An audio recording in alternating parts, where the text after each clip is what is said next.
one day it got really, really bad where the violence was so bad that I picked up the phone to the police and called the police because he pushed me down the stairs with my daughter in my arms. She was only a baby.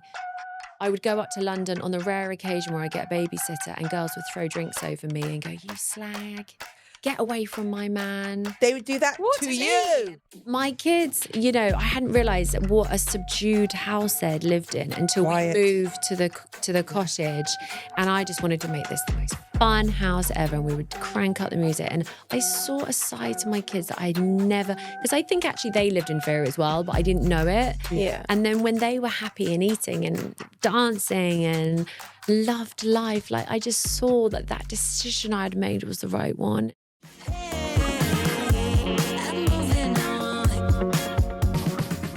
This week, I'm going to start off with a slight trigger warning. We are going to be touching on themes of domestic violence and domestic abuse, emotional abuse, and the death of a marriage in quite terrifying circumstances. So stay tuned, buckle up, it's a journey.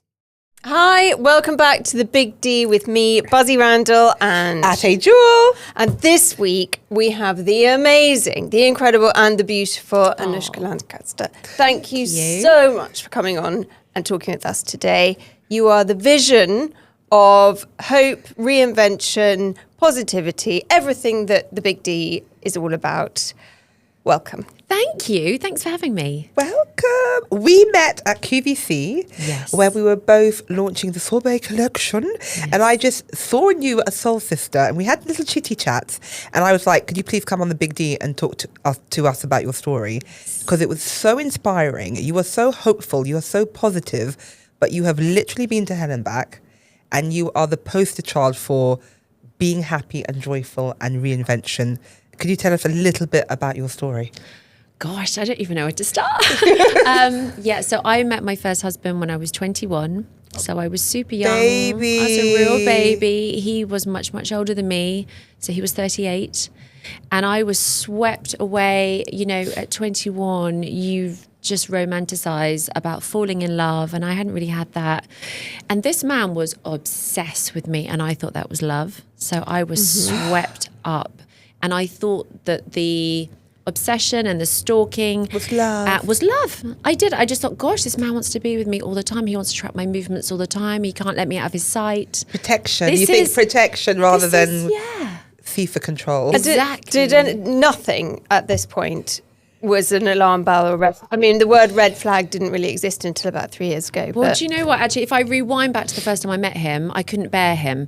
And so the moral of the story is trust your gut. Yeah. If there's something to take away from this story, it would be that I didn't like him. Your body always knows. Yeah. You always know, but because we're socialized, we don't listen to the animal part of ourselves. That's so true. I've learnt that, and I've kept that with me through life now, to listen to my gut on any situation. When you pick up someone's energy, when you just have a bad feeling, a gut feeling. Because I met him and I just thought, I do not like you, but he liked me. And honestly, he tracked me down. And back then, this was in 2001, there wasn't, mobile phones, smartphones weren't really such a big thing. Not social media. So it was hard for him to track me. I was an air hostess at the time for Virgin Atlantic. Glam. I would mention where I was going on a trip, and then he would somehow, because back in those days you couldn't really find Instagram, would find out through friends of friends where the crews stay, what hotel, and I would get to my hotel room and I'd have like 16 messages, missed calls. And you took that as wildly romantic. Yeah. Why is he so obsessed with me? Grown up who is madly in love with me. I'm completely blown away. Yeah. And what would you tell your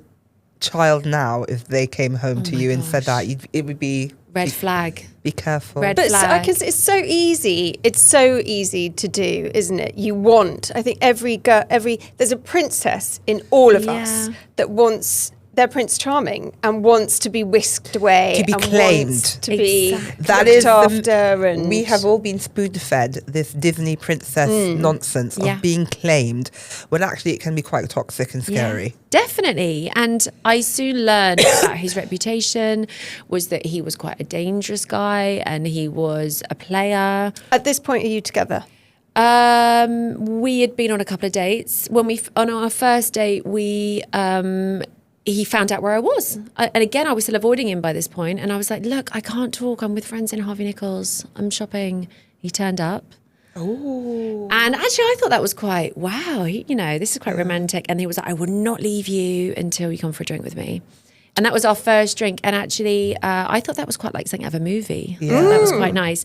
And then he was very charismatic. He was so charming. He took me to this really fancy restaurant. And I was a girl from the suburbs. So me just shopping in Harvey Nichols was quite cool, going to London.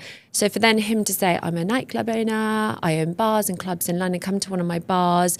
We walked in. I was treated like a princess. And then people started saying to me, wow, we've never seen him like this with someone. You're the girl to change him. And then your ego goes. And then I thought, oh, I'm really important. This is, maybe I can change him. We got engaged within 6 weeks. What? Yeah, it was crazy. And You went for a drink and then 6 weeks later you were engaged. This guy moves well. Yeah, it happened really quickly.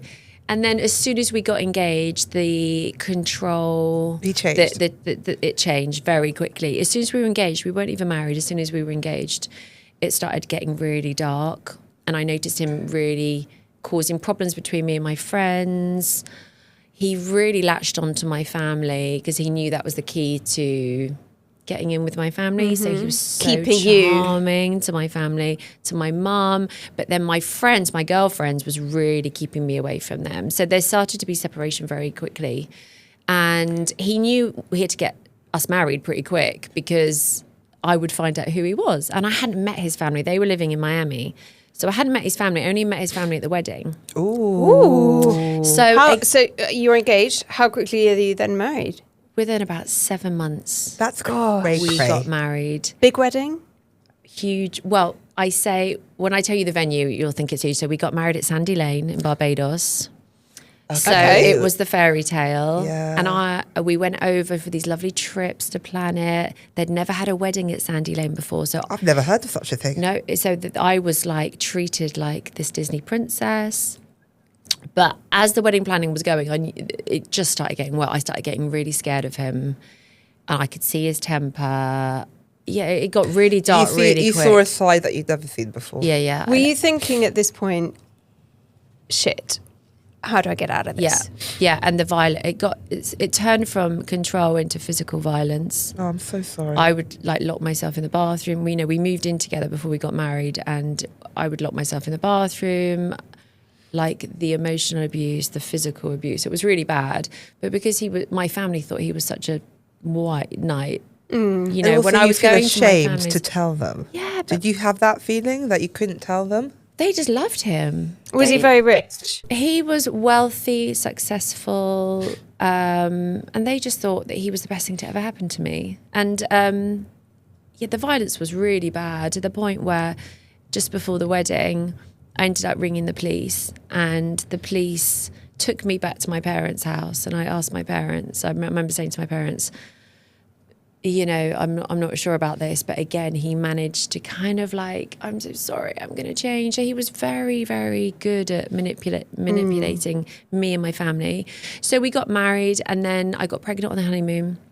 Which is probably... And then that was the final lock, that was like the padlock was on at that point. And then it just got continually worse. He started cheating on me.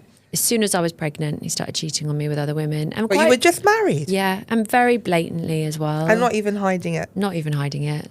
And At this point in your head, tell me where you're at, because I want to hug the 21-year-old you and remove you from this awful situation. But obviously, at the time, what were you thinking?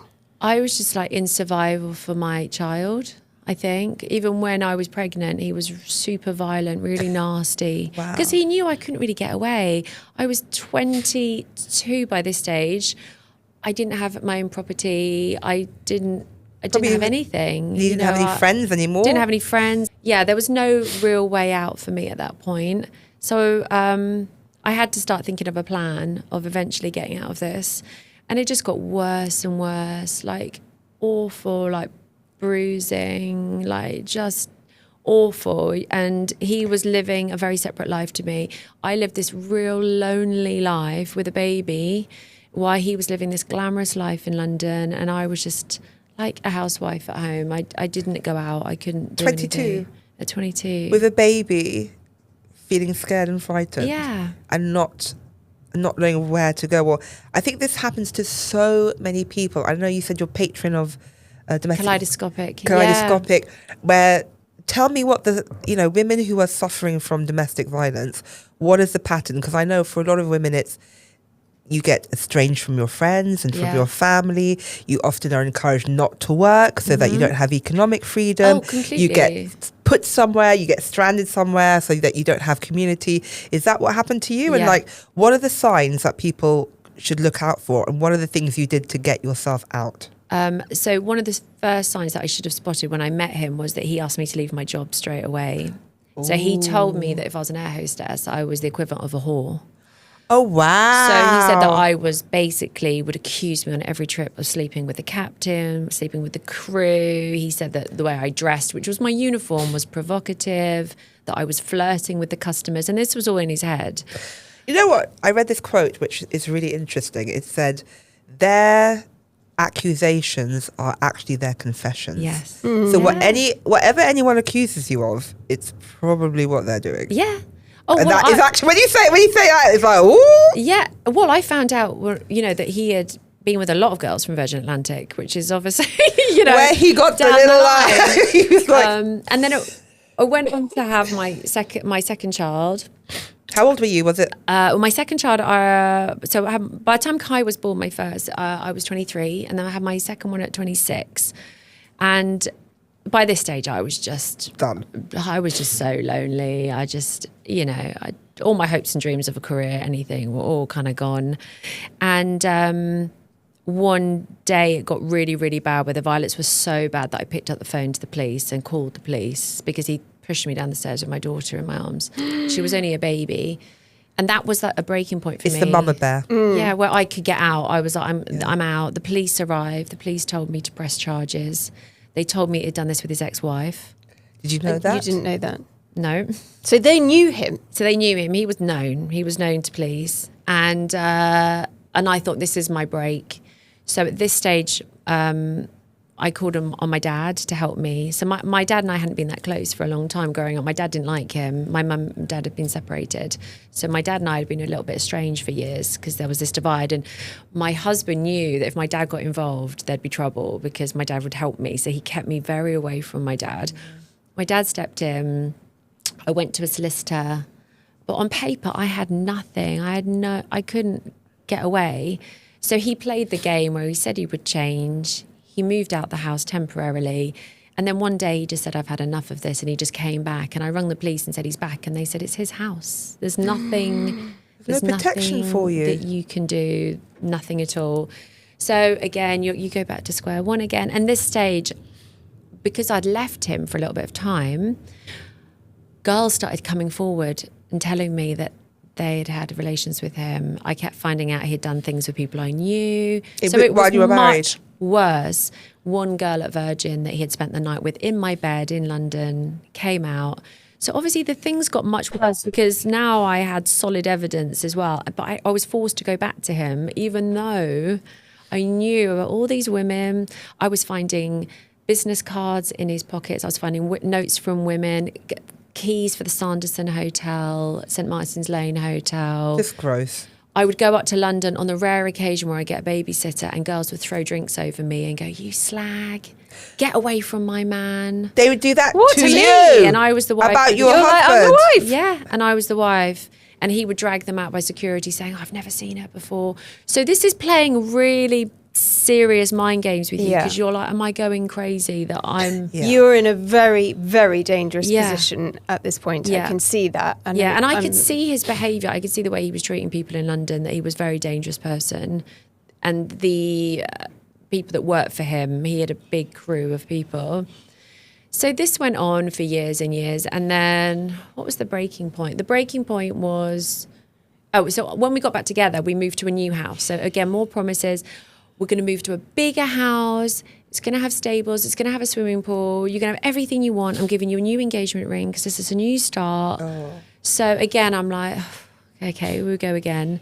But all that happened was I was just even more isolated. And can I ask, at this point, was there anything in your mind thinking, right, I need to start having Get out. an exit, Yeah. Oh, and I gosh, need yeah. some money. I need to be able to get a good lawyer. I Yeah. need to have. Are you? Is the plan beginning to form? What did you Yeah. do? So 2007 was when we had that first split, and that was when I thought, okay, I need to put a plan into action. So between 2007 and when I left in 2010, I started siphoning off money. So he'd give me money for shopping. I put it in a savings account. Good job. So I was saving.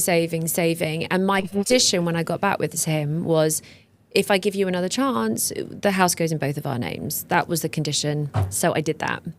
So And he- already Yeah. you're like, You're It getting. was like You're the building film yourself Sleeping with up. the Enemy. Yes. I was playing the game. I knew though that he would kill me if I didn't get out. I knew he would threaten. He would sometimes pick up a loaded shotgun and point it at my head.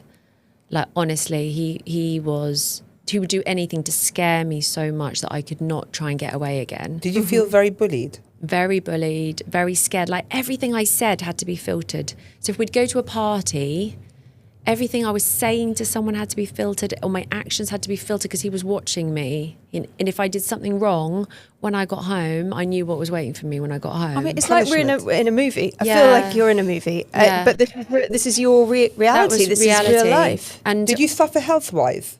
Because like the stress of that. anxiety, Yeah. massive anxiety. What he did is he bought me this horse. He knew growing up my passion was a horse. So he thought, what I'll do is I'll remove her from her friends, but I'll buy her a horse and that will just keep her busy. But I was only allowed to see my horse between 9 and 3 in school hours. And I wasn't allowed to see my horse at the weekends because my job was to be a mum and be his wife. So that was actually told to you? Yeah. Those were the rules by the Papa Yep. Bear who could tell you You what can to play do. with My Little Pony, Yeah. but only between these. And he I mean, it's knew- outrageous. Yeah, Isn't it? and when I was dressed in joppers and a polo neck with straw in my hair, no man's going to look at me. But what happened was I became really good friends with my riding instructor, who was gay and married to a man. But still in his head, he started to have this thing that I was having an affair because I him. was spent all my time at the stables. Going back to what you said, because actually was doing was it. the one having. And so it got to the point where even my escape from this, the escape was my horse. I'd get off my horse after a riding lesson and I'd have like 10 missed calls and the voicemails would get angrier and angrier and angrier because I wasn't on call and I was having an affair with him. And then one night we went to his Christmas party and this guy was, he's one of my close friends. He's quite outrageous and he was kind of like dancing with me. And I thought, what's the harm? Because he's gay. I can't get in trouble with him and his husband. And that night I went home and God help me, like he loaded the gun and he pointed at my head and shot it out the window. So at this point I'm thinking, we're getting really close now to me. I mean, are yeah. you thinking he's going to kill me? Yeah. And that's why I had this plan of action. It escalates. It escalated. And so many women don't make it yes. because they don't. So many get women help. don't make it. And then the breaking point for me was January 2011. He rung me to say goodnight. So he would ring me. He was always out. I never saw him. He was always in London. He was always in Soho. And rung me to say goodnight. I'm working. I was like, yeah, of course you are. I knew he wasn't. I knew he was at a strip club or whatever. And he didn't press end on his phone. And then he and his prostitute did their thing and I listened to the whole thing. And instead of being heartbroken, I was like, this is my moment. He's in the middle of something in Soho. This is my chance. So I rang my best friend. I was like, tonight's the night. We're out of here. Got my little kids in the car. Oh. So they were 4 and 7. And we went to a hotel. And he very quickly realised what he'd done and started driving back. Hashtag a blowjob saved my life. So this is going to start trending. I think it was more than a blowjob. Hashtag a blowjob and a hand job Yeah. saved my life. Yeah. God, you say to her, thank you, sister. I know. If I could find her, I would. Thank you, sister wife. But the story just gets worse and worse. It's painful that he got you to the point where listening to him having sexual relations with another woman, you were thankful for. That. Let's say that out loud. Yeah. You were like, oh my goodness, this is my chance. This That's is my how bad chance. it must have been. But it takes apparently a huge amount of absolute horror for a woman to leave with their child in the middle of the night. It's like a thing, the middle of the night departure. Because all I cared about was my kids. So the repercussions were like, how can I do to my children? Not only am I ripping them out, that this is their home, you know, and I'd hidden everything from them for their dad. So although they never really saw him. They had a golden life, probably. They had a lovely life. You know, we were really close and they saw their dad when they saw him, and they were too young to understand that he was off his nut on the weekends, or, you know, that he would come in at 5 a.m. and he would still be wearing his suit covered in lipstick. They didn't see any of that because I just made everything lovely. You know, we'll go and feed the pony in the garden, and we go to school every day, and we go to ballet, and we go to judo. And, you know, I kept everything from them. So we went to the hotel, checked into this hotel, got them in, got them safely. And then the next day he was there at the hotel. He found How did he find you? There was a tracker on my car, which I hadn't realised. Oh my God. So he was not messing around. He was tracking me. He knew. He told me he was tracking my phone. He was tracking my car. Like, he's now starting to get really angry and worried that, like, she's nearly slipped away twice now. So I managed to appease him enough. Was there punishment? Well, at this stage, it all happened really quickly because I contacted my dad. When I managed to appease him and sort of, I had to play the game. I was like, okay, I'm going to come home. That was that. Thinking, oh my God, just to get him out of my sight. And then I called my dad, and we very, very quickly got an injunction, got a non-molestation order against him. And that was the start in Reading County Court. And at that stage, it was put into place because I used the police records of previous. He wasn't allowed to come within so many meters of me. He wasn't allowed onto the property. So did you believe that? Were you like, this is some security, or were you like, actually, it's just a piece of paper? It was a piece of paper. Yeah, and you have to do you have to go through the motions. For anyone listening, you have to do it. Yeah. You just have to go through the motions. Yeah. Even if you don't think it's going to make it, because it's building a body of evidence. Yeah. Is that what you have to do that? Completely. And maybe some characters would make them stay in their place, but I knew my ex-husband was not that person. It would just make him more angry. So I was living in this big house by myself with this piece of paper, and, you know, just the torment was, you know, he would send people to the house to scare the life out of me, and like windows would be smashed, and I was so isolated that my dad said to me, right, okay, we need to get you into a house near the school, near your friends, safe house, because this house was really old and there was no protection for me. There was no one around. I had no neighbours for miles. Oh, it's scary. Yeah. And so with the money that I'd siphoned off, I rented a cottage, which was right on the doorstep of the school, which was really secure on a main road. Yeah. But the trauma continued there. So I'd have doormen coming to my house. I'd have the window smashed. But the police put me into protection at that point. So I had alarms around my neck. Goodness. I had alarms in my house that were higher than a 999 call. Wow. So they were very good, actually. They took it seriously. Yeah. I bought a new car, so the financial control then started setting in. So I'd never had that before. I'd only had the physical and emotional. Then the financial control came in, so my credit cards were stopped. My car was repossessed. You know, suddenly everything was cut. So it would be like, you've got to come home now, stop playing around, you've got to come home. But I'd had this money saved up. You're so smart. So I had the money. My dad helped me as well get a loan because my name was still on the house. Thank God I'd done that. My name was on the house, so I could get access to a loan. But the money starts going down very quickly because I had to buy a car.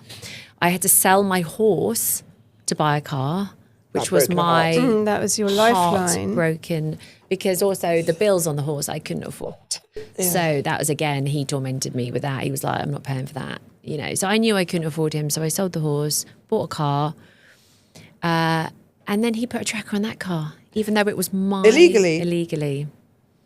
So that escalated the police protection as well, because my car had to be airlifted off the drive and taken away. So he was stalking me. Yeah. Well, the police at first thought it was a bomb.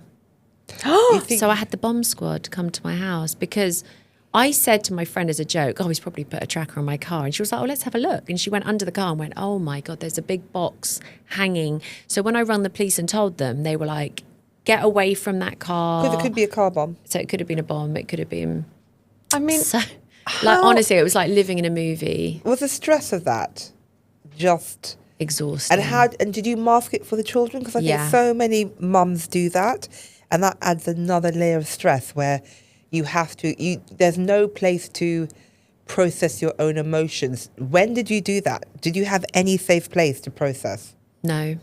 And that adds to the misery. It's exhausting. The one positive of all of this is that before we moved to the cottage, my daughter was really unwell, health reasons. Hair fell out. She was really unwell. Stress. Yeah. And she didn't sleep. Never slept. We'd sleep in my bed every night. As soon as I went to the cottage, hair started growing. She slept like a baby. My son had an eating disorder at 7. Oh. Didn't eat anything apart from bread.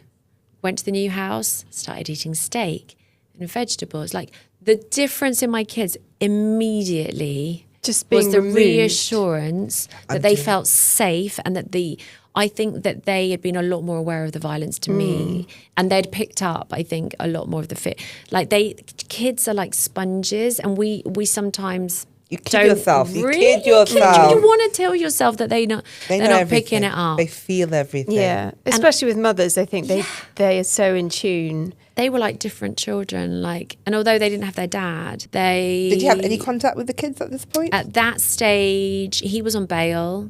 He wasn't allowed to see the children because social services, obviously once the police reports coming in thick and fast, all contact was stopped. So they didn't have any contact. But actually that was a really nourishing time for them, because I just said Daddy was on business. And I just saw their health get better and their happiness get better and their sleep get better. But every night, I was hiding, the windows being smashed, men in our garden. There were literally men climbing over the fence, taking pictures, looking through the windows. And I would get cryptic messages from my ex-husband from a number I didn't know to make me know that he knew. So still had the power. Quotes, like when we moved to the cottage, I decorated the house really colourful and I had all these positive quotes on all the walls, and he would text me what those quotes were. Oh, so like you're being just monitored. So it'd be like never give up, and it would be like, these, and he would type them to me. It's sinister, isn't it? But life became like normality. Like I would go to the fridge crawling on my hands and knees because I knew there were people in the garden, and that became my reality. How do you live like that? I don't know. I don't know how. I look back now and think, I don't know how I survived. I became quite ill. I was very thin because of the anxiety. I never wanted to eat. I'd never slept. I would sit on this window seat on my window that overlooked the front of the house as like Mama Bear protecting the kids. I would just sit there all night waiting for the next people to come. Did they ever come to the house or break in the house? Yeah, they used to smash the windows. Some days I couldn't get out of my drive because they would park their cars. Block you in. Block me in. People would knock on the door and say that I'd stolen their car. All these games, like just constantly ringing the police. Police were at the house every day. Another statement. I'd get run off the road by men in vans. Like, honestly, it was exhausting, and it just went on and on and on and on. And what was the turning point? When did it start to stop? And you didn't break. Let's just put Yeah. I didn't break. How did you not break? Yeah, where's that strength from? I think the kids. Mama Bear energy. Yeah. It's like you can do, I think a lot of women, certainly us Gen X women, you can do a lot to us, but when it comes to the kids, you just turn into a superhero. If it wasn't for my kids, I don't know. I think I probably would have given up. To be honest, I think I'd have either I don't know, I would have gone back maybe, or I would have just thought I can't do this. You would have been dead. Yeah, I just can't do it. One way or if the I'd other. gone back, I would have been dead. If I'd one way or the other, yeah, I don't think you would have been. Yeah. So your children saved you. It continued to get worse and worse and worse. And when I met, so a friend of mine's brother, who's now my husband. Woo! As it starts getting, it got worse before it got better, but he was really worried about me because obviously my friends are telling this guy. So he would say, look, I'll come round, what can I do? And I'd be like, could you mow the lawn? I've never mowed a lawn. I don't know how. Can you mow my lawn? Could you help me build my kids' trampoline? Because all they miss is their trampoline. So I've bought them a trampoline. Can you help me? So he'd come and help. But because my ex was watching, suddenly, like the firing line turned from me to this new man who was turning up at the house. He was just helping you. He was just helping me at this stage. And then after the aggression and attacks and violence started happening to him, months down the line, he was like, should we just go on a date? Because I'm a dead man anyway, so we might. Ironically, it pushed you together. Yeah, it pushed us together. If I'm getting all this grief, I might as well be shagging you. Exactly that. I think he just thought, I've got to make it worth my while. Oh, God bless him. So he was really in the firing line, and to things that are so bad that I probably can't even say. That his life was in danger. Yeah. And he still stuck around. He stuck around. When we got married, his wedding speech was like, I don't think I need to say a lot other than I think I've shown how much I love this woman and how dedicated I am to her. So there is hope because he... Can I just say, I will, if he can't bother to text you back, Anouska's husband is the definition of if he wanted to, he would, he could, he does. Totally. You can text me back. Totally. I've been run off the road by a van full of... Do you know, he was like, if it wasn't for him, I don't think I'd be here either because I very quickly ran out of that money that I'd saved up. And so I had to start representing myself in court. Oh, God, and facing your... Yeah, so my full-time job was being a solicitor, a barrister. Good for you, though. But I took on this role as like Legally Blonde. I was like, you mess with me. I used to go into that courtroom. I knew every statement off by heart. I knew every date. And I studied. I studied so hard. And I was going up against the top barristers in London because he could afford... He had money. Chambers he could afford.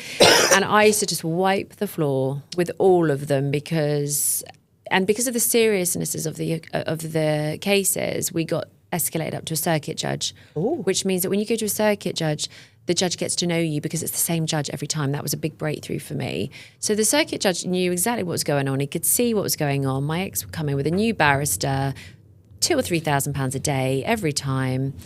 And there was just little me with my boyfriend sat in the waiting room, and I would just go in there, and I didn't know where that courage came from. I mean, I would be shaking when I was in the courtroom. Incredible. But for anyone out there, but anyone out there who can't afford legal representation, do it yourself. It is so powerful, and it not only helps you through the actual situation you need to get through, but I think that really built my confidence and really helped me emotionally get through it because it was the one thing I could take control of.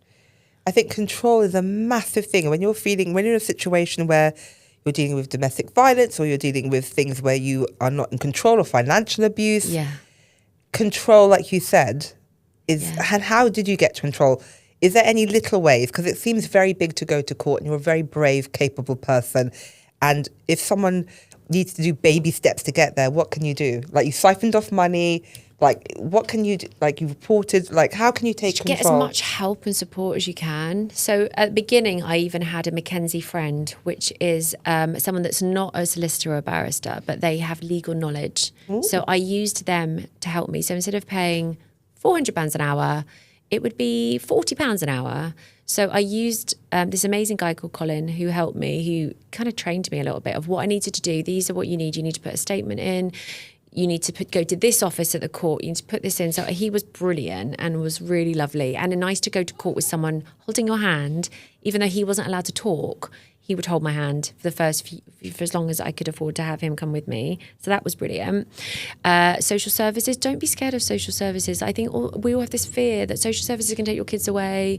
Actually, they want what's best for the kids. And if their mum is what's best for those kids, they will support you all the way. Kafkas, again, want the best for the children. So don't shy away or be ashamed. I think there's a lot of shame in thinking that social services... Victorian shame. Yeah.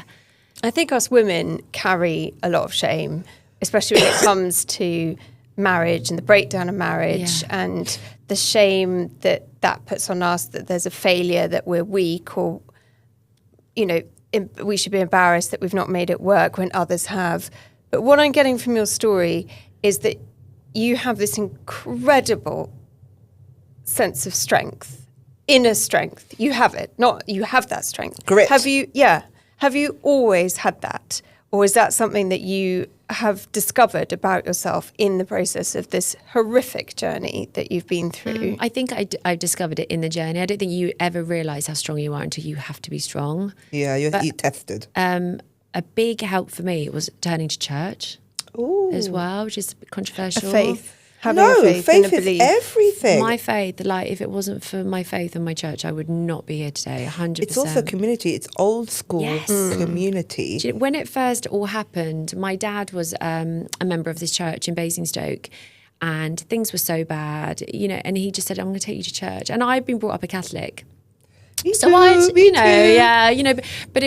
wasn't that emotional attachment. He took me to a Pentecostal church where everyone stands up and they sing and they shout and they hug and I went in there and I was really overwhelmed. But the community, they took me under their wing, and I sang every Sunday, and we danced in the aisles. And at the end, I would cry and cry, and all these strangers would come up to me and hug me and be like, "We're all in this with you." And I made the best friends, and it reading the Bible every night gave me strength. So it had a massive, I ended up getting baptized again with my church community, and I couldn't have done it without them. And I got so much strength from the Bible and from praying with other people and knowing that I was safe because God was looking after me and that there would be a happy ending. So that really helped me. So it's hope, isn't it? Hope and weird messages that would come to me in the sermons that I knew were for me.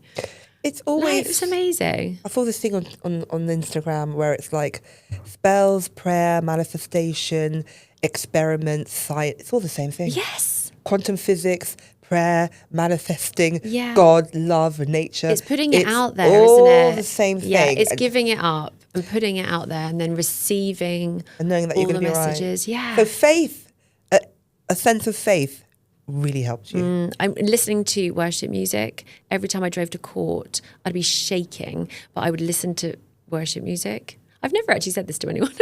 Well, you know what? Safe space. Because again, sometimes you can feel a bit embarrassed about even talking about your faith and stuff. But actually, if it's going to something help to be someone, proud no, of. I am really proud. But you never want to feel like you're preaching your beliefs onto someone else because everyone has different. This is a lonely old journey going through this world, and whatever gets you through, and if you can be brave enough to, I always say to my girls, love and pass it on. Yeah. Be kind.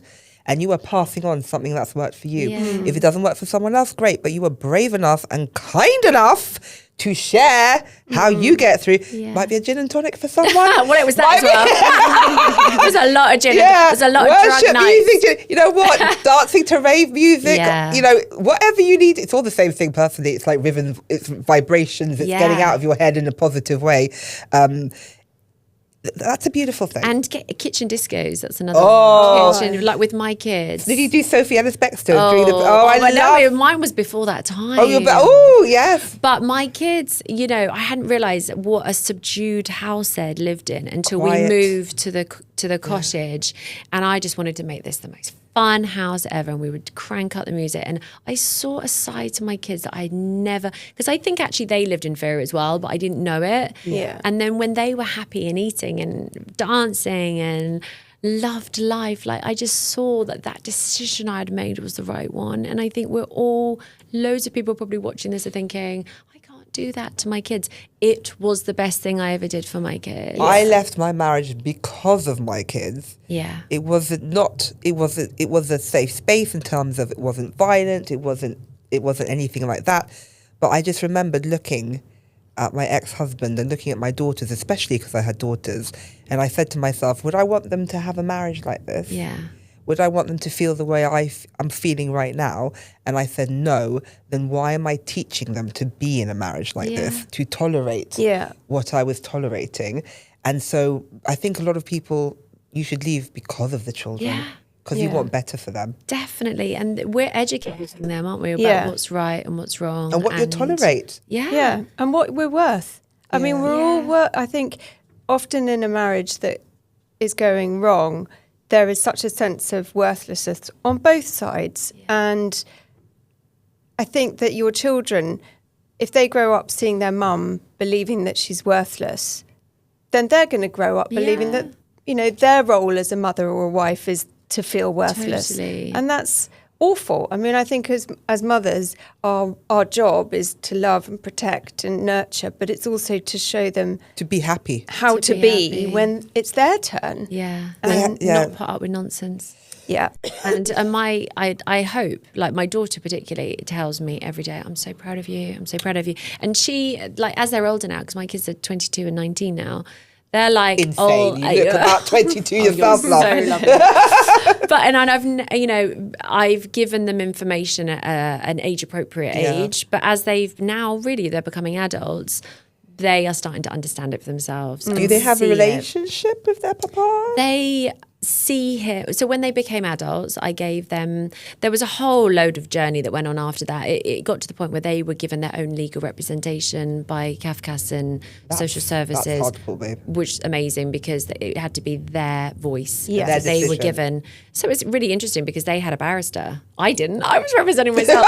They had a barrister. I was me. And then he had his. So it was really powerful that they had their voice. And they were very much protected until they were an age. And then now I say to them, you are adults. As long as you are safe, you go and you do what you need to do. But, I need to know you're safe. And I need to know that you're together when you do that. Or I need to know you're in a public place.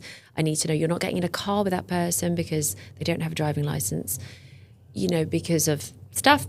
So as long as I know they're safe and they are mature enough to deal with it. Their eyes are open. Yeah, because I never want them to look at me as being someone that stopped them having a relationship. Because so as the marriage has obviously come to an end, and you were very happily remarried. How long ago?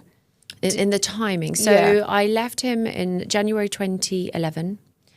I would say this came to an end. It came to a head when my husband now and me got engaged, where the violence got so bad that I can't even tell you probably on this podcast how bad it got. But there was... So you're divorced at this point? No, so we got engaged and he found out we were engaged, and that was when he just lost. Were you still married to mind. him while engaged to No. No. So our divorce went through... It took about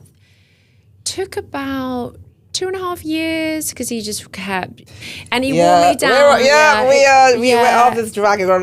I'm 2 and a bit years. Buzzy, how long are you, babe? 18 months. But it would have gone on longer if I just hadn't agreed to the financial terms. The finance is what kept that. Because the rest of it was quite straightforward, but the finances, obviously, they hold the key. It's the last control, and we came up with a financial agreement, and then he reneged on it. Wow. So then we had to go back to court again. So it was just painful. So I'd say about 2013, we were divorced. Then I got engaged to and married to my husband in 2015. But even though we'd been divorced for 2 years, it was still the playing the children as pawns, still the violence, still the police protection. And then when we got engaged, it really blew up to the point where major police protection, where the police actually told me to change my name and my identity, and to either leave my husband now and disappear, or he has to change his name and come too. But we're talking like witness protection level because and you're did you in consider danger. that? Were you like, okay, maybe we move country? And I was so in love with my husband that I couldn't leave him, and I couldn't expect him to leave his kids. So there was no way really that I could do that to him. The police wouldn't be saying this to you unless they thought your life was in danger. Yeah, my life was in danger. But and love my kids' conquers all. There's such a positive message in this. So when that happened, my husband and I were like, do you know what? We're just going to get married even quicker because he's trying to stop us getting married. And there was this moment when we got married, we had security at the wedding. We couldn't release That's romantic. We had 2 doormen. We couldn't release the venue until the last minute. And everyone that was coming to that wedding knew our journey. Were really understanding. We got married. If I was a guest at your wedding, I'd come tooled up. I love that. I need to do that. Yes, mate. I need to I'm a bridesmaid with a fucking AK up my skirt. Sorry. That. I wish I'd known you then. Don't fuck with us. No. I'm not scared No, of you, absolutely. bitch. I'm so angry for you. What happened was when we got married, it was like someone just switched the tap off. Like suddenly it went quiet. Because he'd lost. It's because it's a bully. It's a good old-fashioned bully. The minute you go, no, I see you. I think he actually thought this thing, because he put me on this pedestal that I was like the Virgin Mary. He just thought I was the mother of his child. he never saw me in a sexual way at all. He just saw me as the mother of his child, and she would come home. And then I think when he realised that the game was over and I was gone, it was weird. But you're also now a very, very well-known interior designer.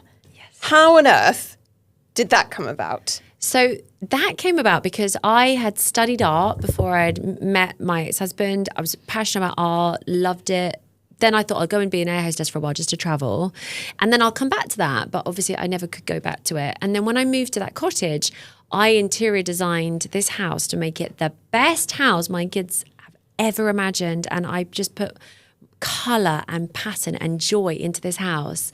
And then I just realised the power of interiors, seeing my kids lit up, seeing how empowered it made me, seeing how happy it made me, having your personality on everything, the confidence, like it made me feel safe. I created this sanctuary. And that was for me where I thought, this is what I'm meant to do. This is what I'm meant to do. So I just hustled and hustled. My now husband at the time said, you need to set this up as a business. And I just thought, are you crazy? You know, what are you talking about? He was like, you've got to do this. You set the business up. And I set it up and I had no portfolio. You know, I didn't have any contacts. So I just hustled and hustled. I would ask mums at school if I could design their homes for free. I would just email random people and be like, would you like me to interior design your house? And then in return, could you help me with my website? So I just really built this community of people, and I would like do the photographer's house, and then he would take pictures of me. And I want to cry because I've moved into my first home with because I moved out of the marital home in January into a new rental. And my friend said, it's not a home, it's just a dumping ground for your stuff. Because I've never actually lived by myself. And it's like, I just put everything there and I haven't put any soul or love into it. And what you're saying, because I've never really lived by myself, it's the first home I've had by myself as a grown up. But also you lose identity of like, what Who do am you I? want? Who am I? Who am Like, I? you don't know what your taste is. And it's that thing of control. And that when you were saying about how you took control, interiors is the definition of control and building your little habitat. So that makes complete sense. And how the mood, like your mood is so translated through your interior. How you wake up, the first thing you see sets you for the day. The last thing you see at night before you go to sleep sets your sleep patterns. So if you feel content, you know, but interiors is so much more about like how a room looks. It's how it makes you feel. And if you surround yourself with things that bring you positivity and love and happiness, like that is so powerful. And I really Can you give me some tips? Because I think part of the moving on and healing is getting to grips and creating a home. Yeah. My home, my space. I'm not in flux. I'm not... You know what it is? It's getting out of survival. Yeah. Because I've been in survival. And building. Now it's time to build. It's time to build your castle. Yeah. What tips can you give? Like, I'm literally, I'm out of... This summer has been a real pivotal point because I've had so much fun. I've been dancing and I've just I'm caring less and disengaging, and I've had a new friend.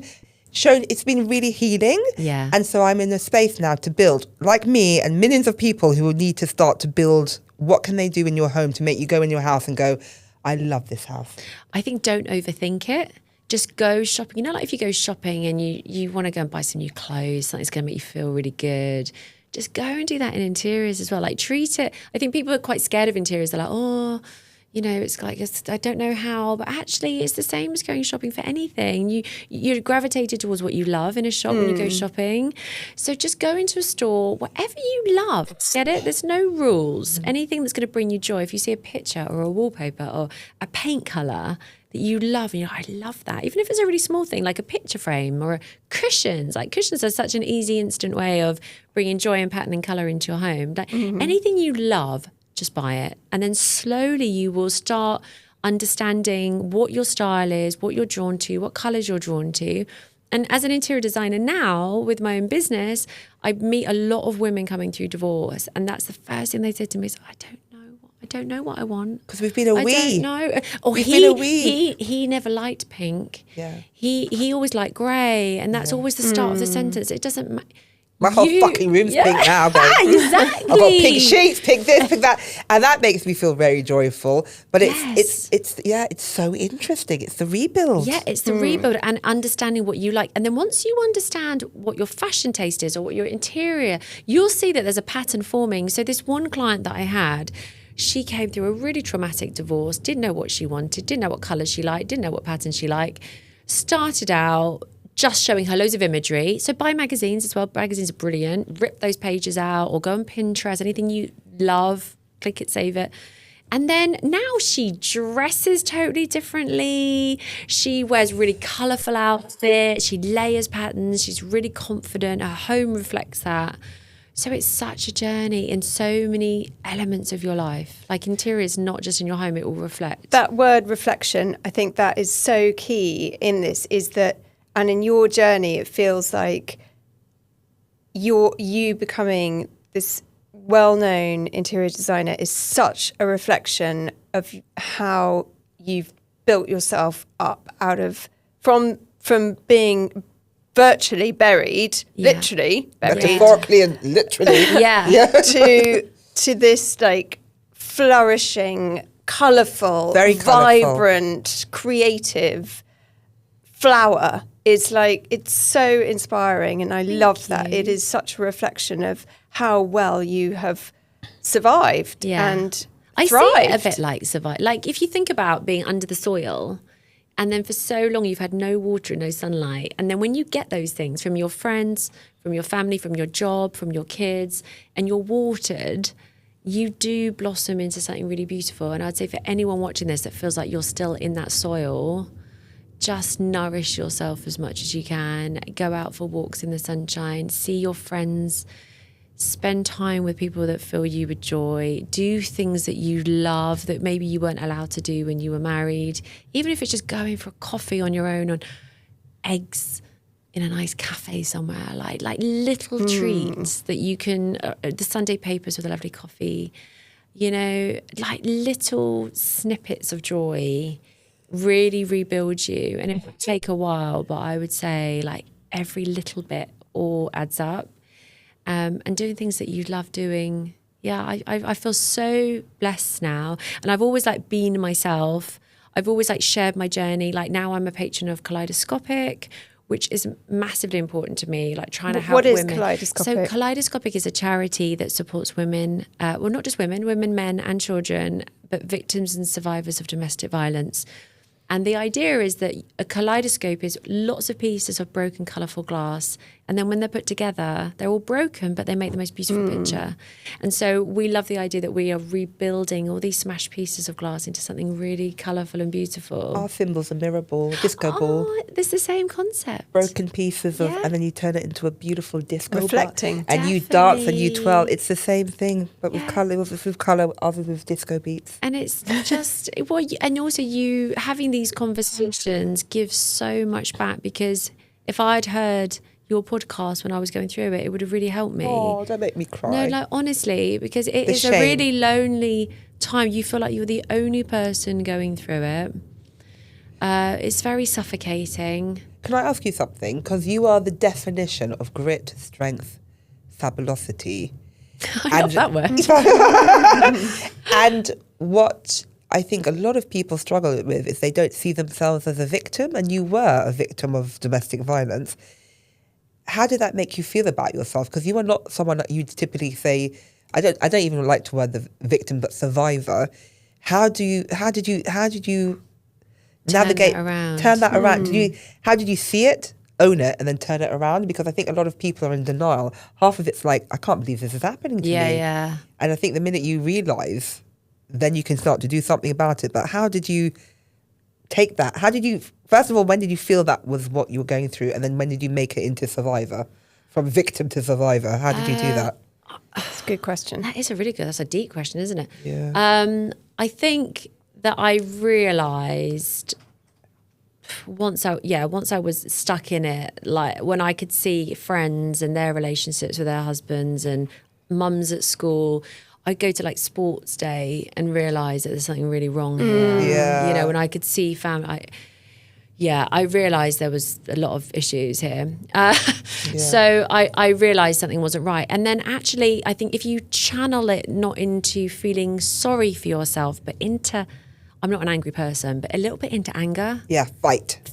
Yeah. That is what it was. And I was like, I'm not having this. I am not having this. And I'm not having this for my kids. And turning it a little bit, I'm not saying become some psycho rage person, but respecting yourself enough and loving yourself enough to know that you deserve better, and not letting them, like, not ashamed at all of my journey. And I don't let someone else write your chapters and the end of your story, because you take that pen back and you have an opportunity to change whatever chapter you're on. Even if you are in your 50s, 60s, 70s, that book is still unended. And you have, at any chance in your life, a chance to take ownership of that pen back and change the ending. So I would say, I think I'd like some daily affirmations. Like a little check-in. Like a little check-in with you the need to, like, today. Not be funny. You know, you'll never give up on your slogans on the wall, which was used to try and scare you. Why don't you make those into stickers and sell those? Yeah. I'd have those in my house. I had them all over my fridge. And anyone else also that's going through a really dark phase, having those affirmations is really helpful. That's a business thing, babe. Yeah. It's always on the hustle. I'm always on the hustle. Let's do it. Let's do it, but make them into the things, and people can stick them in bedrooms, on walls, or da-da-da-da. That's a business thing, and beautiful colours. And Would you like that? Yeah. It's been a journey. I can't thank you enough for sharing such a vulnerable, private, terrifying, but inspiring point of your life with us. And I know that anyone who's listened to this will be taking what we've heard from it as well, and that's positivity and strength. You are a wonder. Thank you so much for coming on. If anyone wants to check out Anouska's interior design, it's nouskadesign.com. Yes. She's on Instagram. She is all over the telly. She's on YouTube. She's affirmation stickers coming to you soon. But it's in collaboration with the Big D. But thank you so much, and I hope that we can just continue to watch you thriving and living your best life, and see you soon. Thank you for coming. So that's a wrap for this week on The Big D with me, Buzzy Randall, and Ate Jewel. Thank you so much. Anouska was just mind-blowingly vulnerable, open, the definition of grit, resilience, and just how to twirl into a new era with colour, beauty and joy. So thank you so much. If you have loved this episode as much as we have loved speaking to her, please like, subscribe and follow The Big D with Ate and Buzzy, and we will see you next week.